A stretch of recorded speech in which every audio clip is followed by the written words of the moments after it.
Hey guys, I'm Eric, and you're watching Notes and Nerds.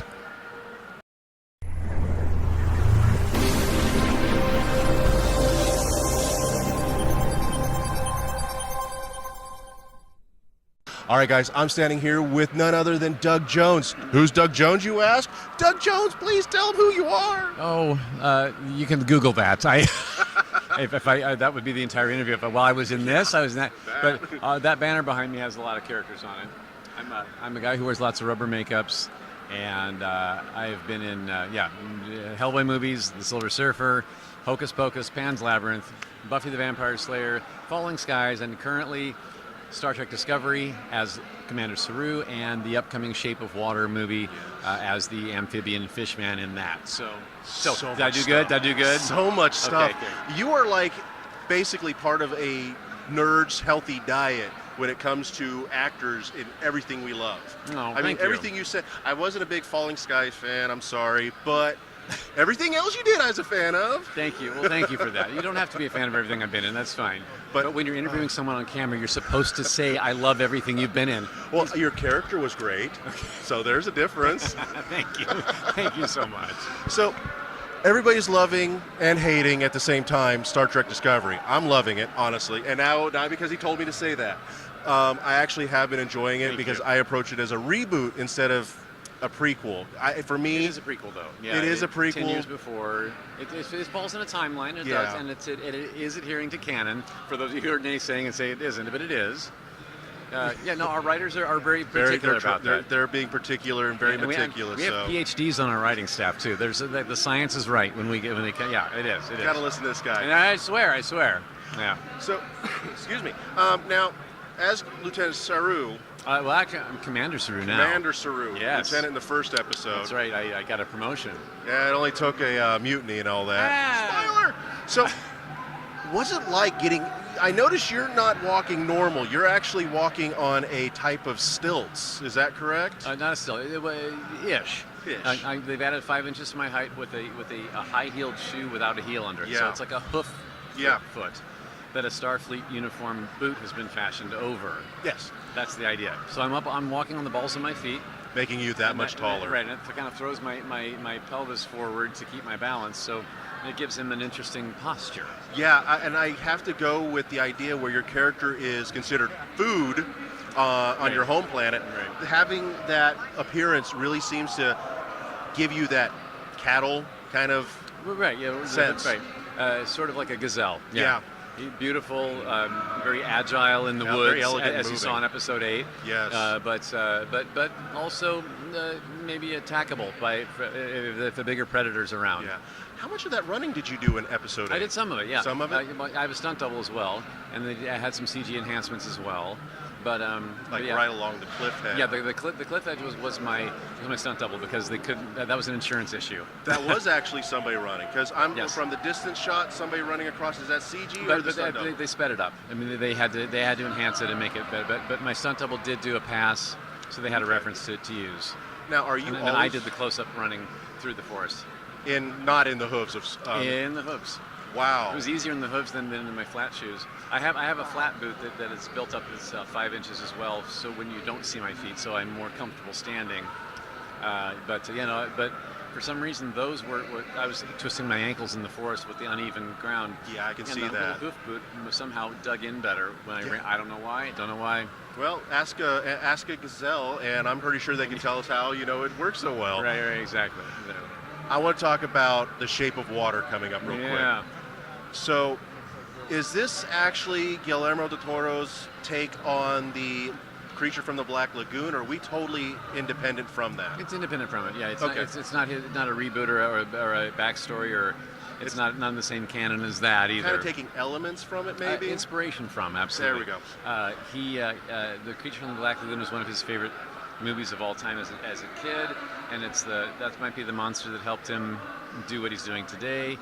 He said recently that when he first saw Julie Adams swimming up here and the creature swimming underneath her, that was like a moment. It was a geekgasm for him as a kid. It's still an amazing scene because he had a crush on both of them basically, and so he actually drew doodly pictures of of Julie Adams and the Gill Man riding a bike together, holding hands on a beach, having a picnic together.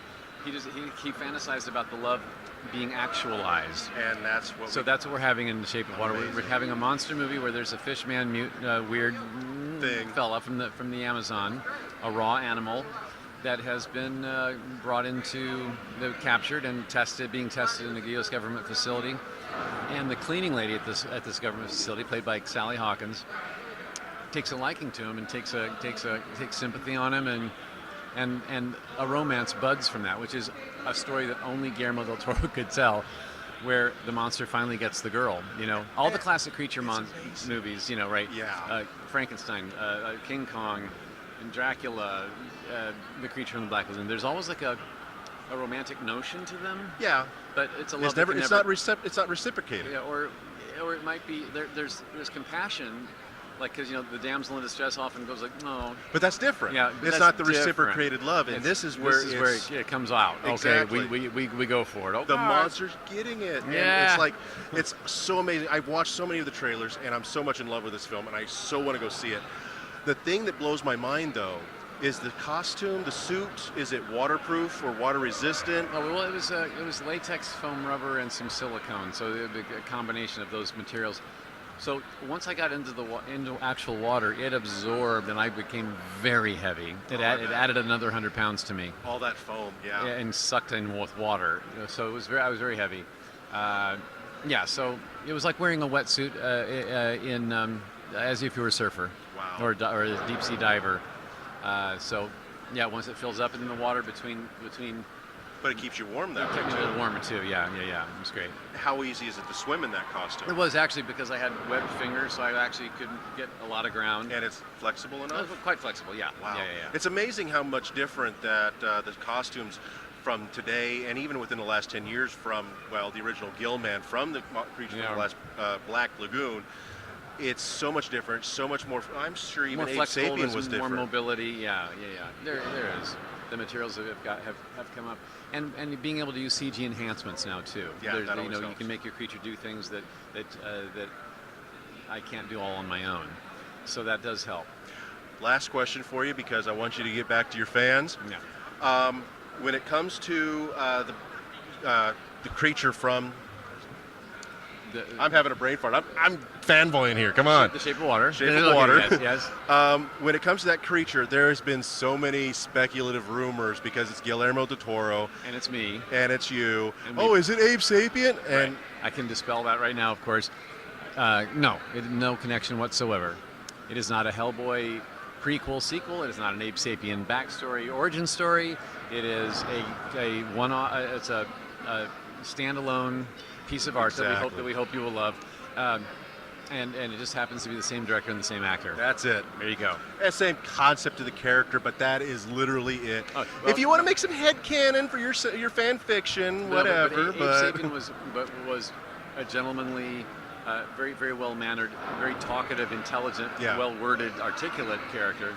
The Shape of Water amphibian man is a raw animal from the wild. He's primitive. So he's more comparison. Right, and I don't speak at all, and I don't use hand gestures like up here. Yeah. He's a different, and if you look at the actual design side by side, you'll see the difference. There's more. Ape Sapiens seem to be more human. I'm going to show a picture real quick. It's taped down. Oh, they're taped down. I can't show them. But I'll just throw some pictures up from the internet here. Abe Sapien had a more human look, whereas you said the amphibian from Shape of Water, he looks in a way like the Gill Man. More like the Gill Man from the creature from the Black Lagoon, yeah.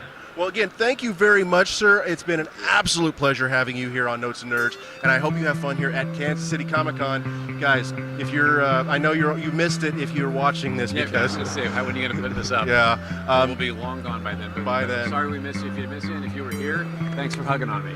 And you know what? You always catch him at future cons. You got any other cons coming up? Oh, God.